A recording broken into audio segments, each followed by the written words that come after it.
Hello YouTube. I'm going to show you some small Barossa plants coming up. Now, the places where I purposefully planted the seed did not come up. So I'm hoping that the people that I did mail the seed to have had better luck than I have had. That is one of the reasons why I did not charge for the seed, because this is still just such a hit and miss for me. But I'm finding small plants everywhere though. So I wanted to show you these small plants. Now, these are the Barossa plants. They're not the Cereola, because when you turn them over on the back side, they do not have the prickles. When you break the leaves, you can see the sap. I hope you can see the sap. And when they are this young, this small, the leaves really do taste more like a lettuce. It is a more bitter lettuce, but it really does taste like a lettuce. Now, I am going to take you across the yard where there are some even smaller plants so that I can show you what they look like even smaller. My truck has been parked next to where the plants were growing. The battery has been dead. I finally got a new battery in it, so I moved the truck. And there were all kinds of little small ones. So let's go over there and I'll show you those. Okay, this is the area where my truck was parked. And, I mean, you can even see the tire marks where it had sat for 2 months because of the dead battery. But I want you to see this little plant here. This is a little Barossa plant. You see how small it is? But if you pinch it, you can see that sap right there. And at this age, this smallness, these leaves are quite delicious. And there's another plant. And there's another one over there. And if I stand up and pan around, there's another one right there. I've got 2 right there. Got 1 right here. This one is a fairly large one right there. Oh, here's 2 right here. I may even be standing. Oh, here's 2 right here. Let me get down here and show you up close too. And at this point, I can't really explain to you how I can identify these so young. It has almost become instinctual with me. I can spot these 2 right here. You see how small they are? They do not have the serrated leaves, but there is a coloration to them. The greenness of them, now they're green like everything else. There's a glossiness to the leaf, but they do look different than dandelions out here in the yard. They look different than say whatever that plant is. They look different than the clover. And then of course when you go to pinch it, then is that one gonna, I'm sorry because I do not have my tripod. There you go. You can see the milk sap right there. You can see it. So I've become kind of in tune to this plant. Ooh, I'm the Barossa whisperer. Okay, that was really cheesy, but y'all have become kind of used to that for me. But I have become used to this plant growing in my yard. Now, I have also become so adept at this that when I'm driving along the highway, I can spot the Verosa plant. Now, sometimes I can the Cereola, but the plant itself, once it gets about a foot high, it tends to stand out. Now, it does look very similar to curly dock to me, or yellow dock. But once I get closer, I can see the edges of the dock plant are very different than the Verosa plant. Also, as you get, as on the leaf, as the leaf, you get down to the stem part on a yellow dock plant, that's very different than a Verosa plant. So, as I get closer to it, I'm like, no, that's a yellow dock plant. And I don't particularly like yellow dock. So, that is one of those things that I am just becoming so used to it.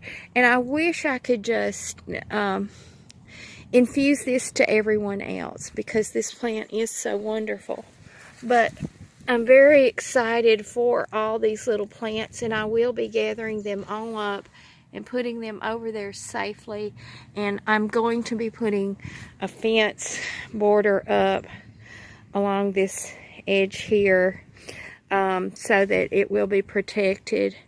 And I may even come out here with some more of these 1x1 blocks. I do have quite a few of them. And make another area that's just these mullein plants, because I am finding those everywhere. And mullein, the reason why I like the mullein, and I do want to give y'all the information on the mullein along with these Verosa plants, is because they're both biennial plants. They both have very similar and a very broad base of healing properties.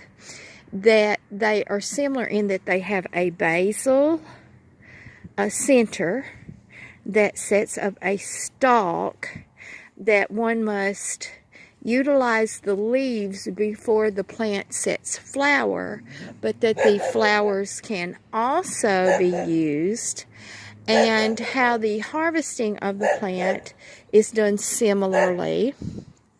And then the plant is done. So there are such similarities between the plants that that's why I want you to learn about both of these plants together. So I'm sorry, my camera cut off, so we're going to pick back up.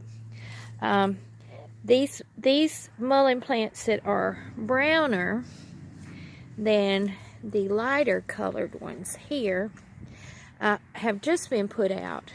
They were just transplanted.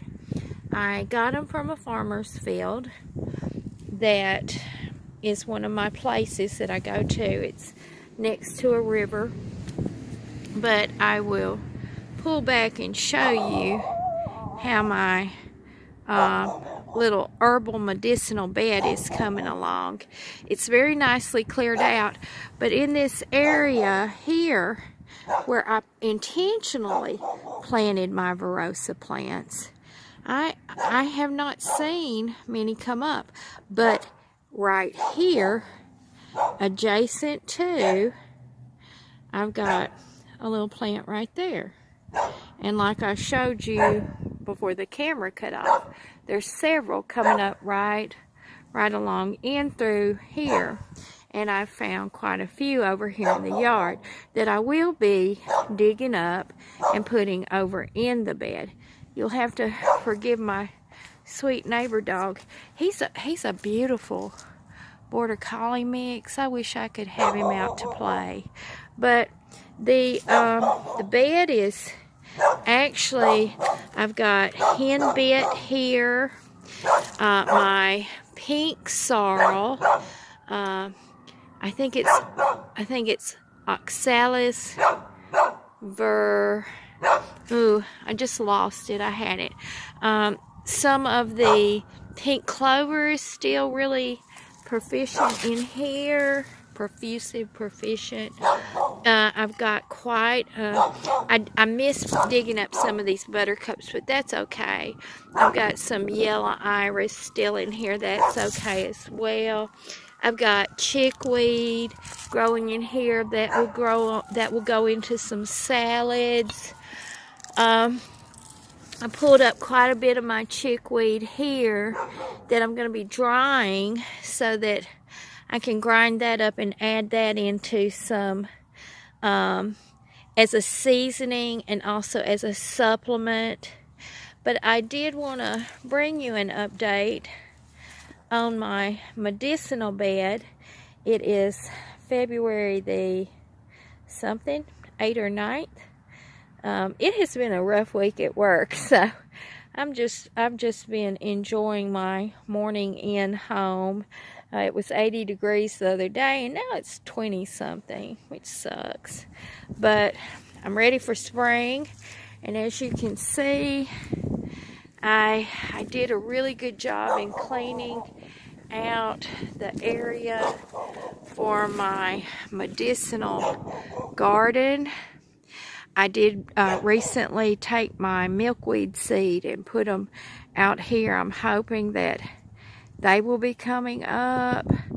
I've got 5 different kinds of passiflora seed that I will be planting. I will be planting some yarrow, the traditional wild Achillea milliflora out here, and I have some mugwort seed, and I've seen a few things growing wild that I may just transplant into the bed. I haven't fully decided yet, but this year I want to concentrate on easy plants that are easily found and cover a wide variety of ailments, and that's going to be clover, it's going to be red dock, which is also called plantago, it's going to be dandelion, it's going to be the wild lettuce, also known as the lactuca virosa, it's going to be the mullein. Guys, I'm going to tell you, this winter I got an upper respiratory infection right before Christmas, 3 days before Christmas.